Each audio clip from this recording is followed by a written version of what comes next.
2024 में जो चुनाव आने वाला है, भाजपा को एक भी गांव में घुसने नहीं दिया जाएगा। सरकार मुर्दाबाद, मुर्दाबाद मुर्दाबाद, हेमंत सोरेन जिंदाबाद, जिंदाबाद जिंदाबाद, जेल का ताला टूटेगा, हेमंत सोरेन छूटेगा। मूलवासी आदिवासी माइनॉरिटी क्षेत्र में उनको घुसने नहीं दिया जाएगा। चुनाव प्रचार भी वो नहीं कर पाएंगे। भाजपा सरकार होश में आओ। इस वक्त में उक्रीद मोड़ कि झारखंड मुक्ति मोर्चा अल्पसंख्यक के कार्यालय के समक्ष है और यहीं पे दाता दीन मोहम्मद शाह के मज़ार में चादर पोशीदी की गई और हेमंत सोरेन की रिहाई के लिए दुआ मांगी गई। कई नेतागण हैं हमारे जेएमएम के, लुकमान साहब हैं जी। इस तरह दुआ मांगने से लुकमान साहब क्या हेमंत सोरेन की रिहाई हो सकती है? देखिए, हम लोग तो काफ़ी इसमें दुख जाहिर कर रहे हैं कि केंद्र की भाजपा सरकार जो एक एजेंसी ईडी के माध्यम से इस तरह जो हमारे पूर्व मुख्यमंत्री हेमंत सोरेन जी को फंसाने का काम किया है और जिसका साक्ष्य अभी तक क्लियर नहीं है और उनको सलाखों के पीछे रखा है, ये इसलिए सारे लोगों का इसमें काफ़ी दुख है, तकलीफ है और हम लोग खेद प्रकट करते हैं भाजपा सरकार के।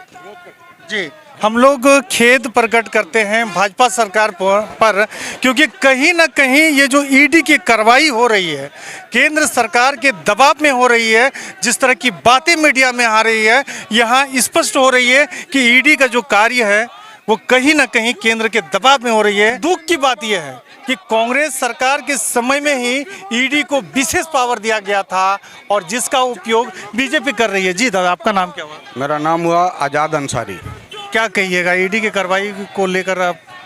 देखिए, केंद्र सरकार के साजिश के तहत जो उनकी जांच एजेंसी ईडी और सीबीआई है, वो केंद्र सरकार के इशारे पे ही काम कर रही है। प्रदेश मतलब भारत प्रदेश में जो किसी भी राज्य में जहाँ पे भारतीय जनता पार्टी का सरकार नहीं है, वैसे सरकार को वहाँ पे वो अनियंत्रण काम करने का काम करते हैं और उसी के तहत हेमंत सोरेन आदिवासी मूलवासी माइनॉरिटी और झारखंड प्रदेश का नेता है, उनको झारखंड प्रदेश का एक एक व्यक्ति उनको चाहता है।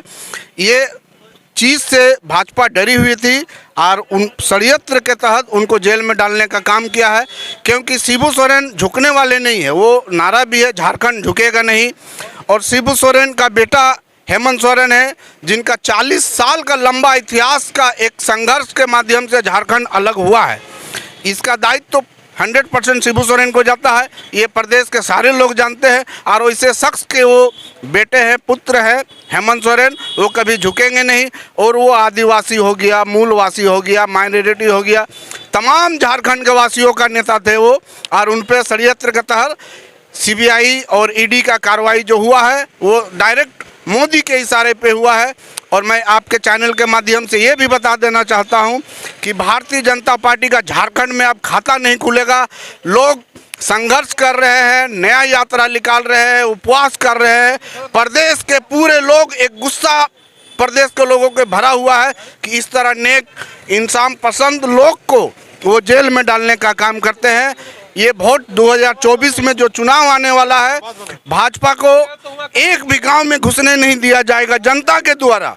मूलवासी आदिवासी माइनॉरिटी क्षेत्र में उनको घुसने नहीं दिया जाएगा। चुनाव प्रचार भी वो नहीं कर पाएंगे तो चुनाव जीतेंगे कहां से? क्योंकि हेमंत सोरेन ने असेंबली के अंदर बोले थे कि जब आपका विश्वास मत जब पारित करने का समय वो आए थे असेंबली के अंदर, बोले थे मैं अगर मुझ पे आरोप आप लगा है तो कागज पटक करके दिखाओ, मैं राजनीति छोड़ दूंगा। ये हेमंत सोरेन का दावा था और यही उनकी पहचान है। वो अन्याय हुआ है उनके साथ, उसके लिए हम लोग पूरे प्रदेश में न्याय यात्रा